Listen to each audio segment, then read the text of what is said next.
Volvemos. Señor, te pedimos tu dirección para esta noche, para este tiempo con tu palabra y que nos ayudes a relacionarnos con vos a través de ella. En el nombre de Jesús te pedimos también por las personas que se están conectando y las que van a recibir el mensaje después, cuando puedan conectarse, que hables también a sus corazones. En el nombre de Jesús. Amén. Bueno, vamos a comenzar por vamos a ver de refilón algunas cosas de algunas materias que son importantes a la hora de estudiar la palabra, ¿sí? Una de ellas es bibliología. Voy a ver si puedo compartir pantalla y vamos a ver lo que es el orden que tienen los libros de la Biblia. Tenemos en las ediciones protestantes 66 libros. Bueno, esto es como una especie de tabla periódica, ¿sí? En el que están divididos por tipo de libro, ¿sí? Vamos a seleccionar otra. Nos muestra las divisiones del Antiguo Testamento y del Nuevo Testamento. Tenemos los libros que se consideran los libros de la ley o Pentateuco, ¿sí? Penta porque son 5, y teuco porque teuco es estuche, ¿sí? El estuche donde se guardaban los rollos. El formato con el que están ahí en la foto se le llama códex o códice, que es el formato de libro que usamos ahora. Antes eran en rollos, ¿sí? Por eso se le llama Pentateuco, porque se guardaban 5 estuches. Y los 5 primeros son de tanta importancia que algunas religiones judías más ortodoxas solamente utilizan esos 5, ni siquiera usan o le dan tanta importancia al resto de los libros, ¿sí? Y justamente se le llama Biblia porque viene de la palabra biblios, que es como libros, y biblioteca a la vez. Entonces entendemos de que justamente por eso tenemos como ese conjunto de libros en toda la Biblia. Abajo vamos a ver en color cremita, ¿sí?, que tiene escrito ley, históricos, poéticos, profetas mayores, profetas menores, en lo que es Antiguo Testamento, y en el Nuevo tiene evangelios, históricos, cartas paulinas, cartas generales y profético, ¿sí? Tanto en el de arriba, cuando habla de la ley, como abajo, cuando habla de los evangelios, se los toma como históricos también, pero al ser de mayor importancia están separados. Pero tanto la ley como los históricos pertenecen al mismo grupo.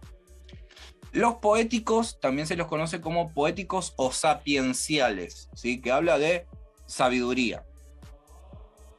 Incluso, algo que está bueno, justamente cuando llegamos acá, a la parte verde del Antiguo Testamento, es tener en cuenta de que están ordenados por tipo de libro, ¿sí? Acá, como vemos, están ordenados por los libros históricos, los poéticos y los proféticos. Y abajo también históricos y doctrinales, que serían las cartas, y profético al final, que es el libro de Apocalipsis.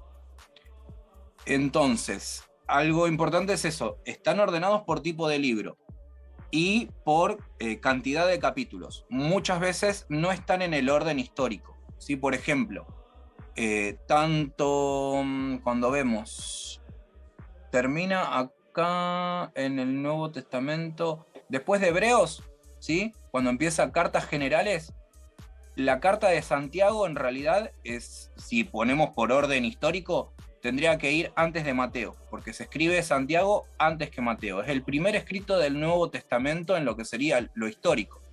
Lo mismo ocurre con el libro de Job, arriba, en la franja verde, ¿sí? El libro de Job, que es un drama, ¿sí?, está dentro de los libros poéticos y proféticos y es uno de los escritos más antiguos del Antiguo Testamento. Algunos dicen de que probablemente lo haya escrito Moisés,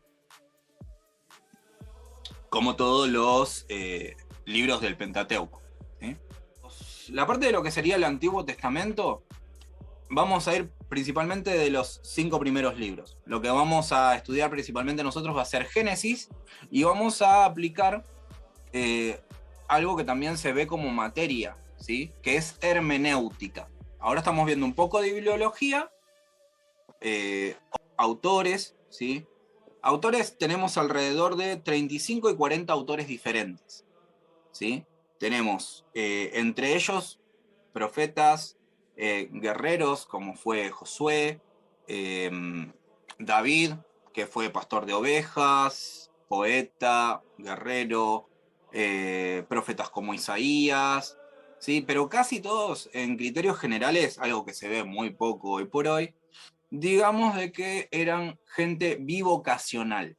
¿En qué sentido? Que tenían dos vocaciones, tenían un oficio o más oficios, y luego tenían su parte ministerial. O sea, trabajaban como pocos de los pastores de hoy. Sí, es algo que hace bastante ruido, pero está bueno tenerlo en cuenta. Pero bueno, no vamos a entrar en detalles amarillistas. Sigamos con las escrituras. Algo importante sobre el tema de hermenéutica, que es la correcta interpretación del texto, de cualquier tipo de texto y de cualquier tipo de obra. ¿Qué es lo importante de la hermenéutica? El contexto, entender el contexto. Hay diferentes tipos de contextos, pero como estamos haciendo algo al pasar y en resumen, vamos a dividirlo en dos. Contexto inmediato y contexto remoto. O más facilito, contexto cercano y contexto lejano, ¿sí? El contexto inmediato o cercano es el que encontramos, por ejemplo, leemos un versículo, serían, el contexto cercano es los versículos anteriores y los siguientes, abarcando todo el libro, toda la extensión del libro. Eso sería el contexto inmediato. ¿Por qué? Porque se pueden dar varios malos entendidos. Cuando hablamos de todas estas cosas, me gusta empezar con un texto que lo encontramos de mano de una persona de un oficio, creo que es uno de los pocos pescadores junto con Juan. Pedro y Juan fueron pescadores. Y tenemos cartas de ellos y de Juan tenemos un evangelio inclusive. Así que vamos a ir a hacer una lectura de Segunda de Pedro, capítulo 3. Es una carta que escribe el apóstol Pedro. Y hace mucha referencia a la importancia del estudio de la palabra. Incluso hay un tema de una banda de heavy metal que se llama B8, que hace referencia a unos de estos versículos. Que empieza justamente diciendo, vamos a ver el verso 11 de 2 Pedro, capítulo 3, verso 11. Ya que todas las cosas se desintegrarán de esa manera, o sea, porque está hablando de la destrucción de todo. El tema de B8 se llama destrucción, justamente, ¿no? Pero hace referencia a este capítulo 3 de 2 Pedro. Dice, sin embargo, en el 10, ¿no? Sin embargo, el día del Señor llegará como un ladrón y ese día los cielos desaparecerán estrepitosamente, los elementos serán desintegrados por el fuego y la tierra, con todo lo que hay en ella, será consumida. Ya que todas las cosas se desintegrarán de esta manera, qué santa y piadosa debe ser la conducta de ustedes, esperando y acelerando la venida del día del Señor. Entonces se consumirán los cielos y los elementos quedarán fundidos por el fuego. Pero nosotros, de acuerdo con la promesa del Señor, esperamos un cielo nuevo y una tierra nueva donde habitará la justicia. Por eso, queridos hermanos, mientras esperan esto, procuren vivir de una manera tal que Él los encuentre en paz, sin mancha ni reproche. Tengan en cuenta que la paciencia del Señor es para nuestra salvación, como les ha escrito nuestro hermano Pablo, conforme a la sabiduría que le ha sido dada. Y lo repite en todas las cartas donde trata este tema.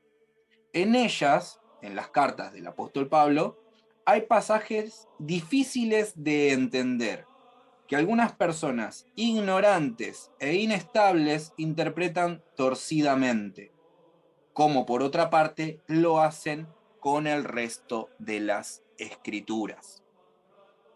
Y esto es para su propia perdición. Bueno, justamente ese es el énfasis. Principalmente yo diría verso 16, ¿no? Hay pasajes tanto en las cartas de los apóstoles, como en todas las escrituras, que son difíciles de entender, ¿sí? Y que las personas que no tienen el conocimiento bien o que no están estables mentalmente, la interpretan de manera torcida, ¿sí? Es justamente por eso que dice, hermanos, ustedes estén prevenidos, manténganse en guardia, no sea que, arrastrados por el extravío de los que hacen el mal, pierdan su firmeza. Crezcan en la gracia y en el conocimiento de nuestro Señor y Salvador Jesucristo. ¿Sí? Por eso es importante buscar, o sea, el conocimiento no es lo que nos va a salvar, la fe es lo que nos salva, no el conocimiento. Pero mientras que estemos vivos necesitamos el conocimiento para andar lo más recto posible, o sea, lo más derecho posible, y que podamos llevar esa vida a la que el Señor nos llama. Sin conocimiento se complica, y menos sin conocer al Señor. ¿Por qué? Porque Jesús mismo está presente en toda la Escritura. En toda la Escritura está la presencia de las tres personas de Dios. Dios Padre, Dios Hijo y Dios Espíritu Santo. Cuando vamos a lo histórico y vamos al Antiguo Testamento, tenemos que tener en cuenta que Jesús, antes de nacer, no puede ser llamado Jesús, ¿sí? Es la segunda persona de la Trinidad. Después vamos a ver cómo se lo llama o cómo se lo encuentra. Pero nos vamos a dar cuenta, ¿por qué? Porque es el brazo ejecutor, ¿sí? Es el ejecutor de la obra. Y es como encontramos al principio en Génesis, ¿sí? Capítulo 1, el paralelo, ¿sí?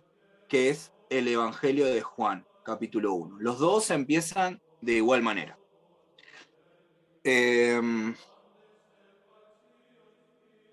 Hay algo más que quería mostrarles, ¿sí? Que es con referencia a... Nosotros hoy por hoy usamos, si tenemos alguna aplicación de la Biblia, tenemos un buscador de palabras, que es re útil cuando queremos saber sobre algún tema o algún personaje, buscamos por la palabra y genial, nos ayuda un montón. También tenemos páginas como Bible Gateway, o cuál más. Bueno, hay varias, pero tienen buscadores y eso ayuda un montón. Bueno, hasta hace unos cuantos tiempos, hace un tiempo atrás eso no existía, y nos ayudábamos con concordancias, libros enteros, tipo diccionario, que buscábamos por palabra y aparecían, o si no, concordancias breves que están al final de las Biblias de estudio. ¿Sí? No busqué ninguna foto en Google para mostrarles, pero de esta versión, esta es una Biblia de estudios Scofield. Bueno, tiene los mapas y después aparece lo que dice concordancia, ¿sí? Y van a ver que aparece alguna palabra y después aparece los versículos y alguna pequeña referencia de a qué está hablando, ¿sí? No aparecen todos, como es una concordancia breve, aparecen los más importantes, nada más. Eso es una concordancia. Después tenemos los versículos paralelos, ¿sí? Versículos paralelos que se encuentran al margen o a los costados, ¿sí? Cuando estamos leyendo a veces aparece una letrita chiquita y nos guía a este tipo de textos que hace referencia justamente a eso que estábamos hablando, contexto, ¿sí? Contexto inmediato o contexto remoto, ¿sí? Contexto cercano y contexto lejano. ¿Sí? Hay otra que tengo acá, que esta es la Biblia más antigua que creo que tengo en la biblioteca, que es del...